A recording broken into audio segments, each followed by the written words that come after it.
Vai tu pats esi redzējis Dievu? Dažreiz šādu jautājumu uzdod cilvēki, kad runājam par Dievu. Kāpēc cilvēki uzdod šādu jautājumu?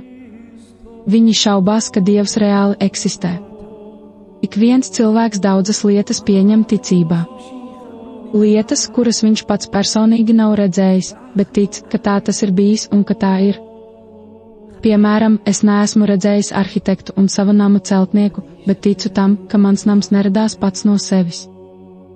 Šķiet, nevienam prātā nenāk doma, ka visparastākā lieta virs zemes ir radusies pati no sevis, no kādām sīkām daļiņām vai lielā sprādziena rezultātā. Visām lietām ir savs radītājs, pat ja neesam viņu redzējuši. Ir lietas, ko radījušas cilvēka rokas, un ir lietas, kuru radītājs ir kaut kas daudz lielāks un varenāks. Un šis radītājs ir Dievs. Par Dievu ir rakstīts Bībelē.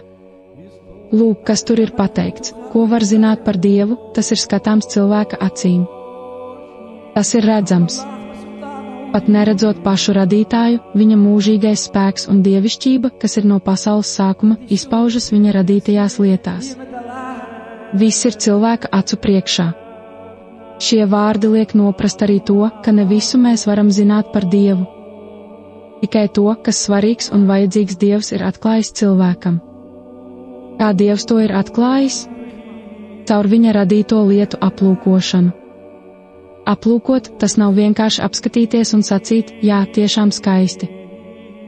Bet tas nozīmē uzmanīgi ieskatīties katrā lietā, lai ieraudzītu, cik varens, lielisks, brīnišķīgs, daudzveidīgiem likumiem pakļauts ir viss, ko Dievs radījis. Saule, mēnesis, zvaigznes, debesis, kalni, meži, jūras, dažādi augi un augļi, zvēri, putni, cilvēks, it viss, kas ir ap mums.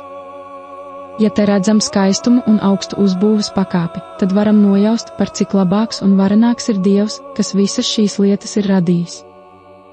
Viss ir labi pārdomāts līdz sīkumiem.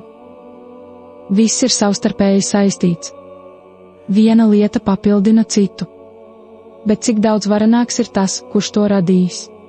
Bībelē sacīts, ka Dievs to visu ir radījis ne no kā ar savu vārdu. Dievs sacīja un tā notika. Neviens no cilvēkiem nevarēja radīt tādu pasauli. Mēs lietojam tikai to, kas jau ir radīts. Un pie tā visa ļoti daudz ko nespējam. Vēl dažus gadsimtus atpakaļ cilvēki nepazina automašīnas un nebija citas tehnikas. Ja Dievs nebūtu piešķīris cilvēkam saprātu un gudrību, tad arī vēl šodien mēs staigātu kājām un sūtītu pasta baložus elektronisko ziņu vietā. Lūk, kas mums jāsaskata Dievā. Viņa varenība, visspēcība, viņa īpašais, neaptveramais saprāts. Bībelē sacīts, ka Dieva prāts ir neizdibināms. Ko mēs vēl varam uzzināt par Dievu? Bībelē ir rakstīts, ka Dievs radīja cilvēku pēc sava tēla un līdzības. Radīja vīrieti un sievieti. Tāpat Bībelē atrodami teksti, kuros ir minēts, ka Dievam ir rokas, kājas, galva, acis, ausis, mute, deguns un tā tālāk.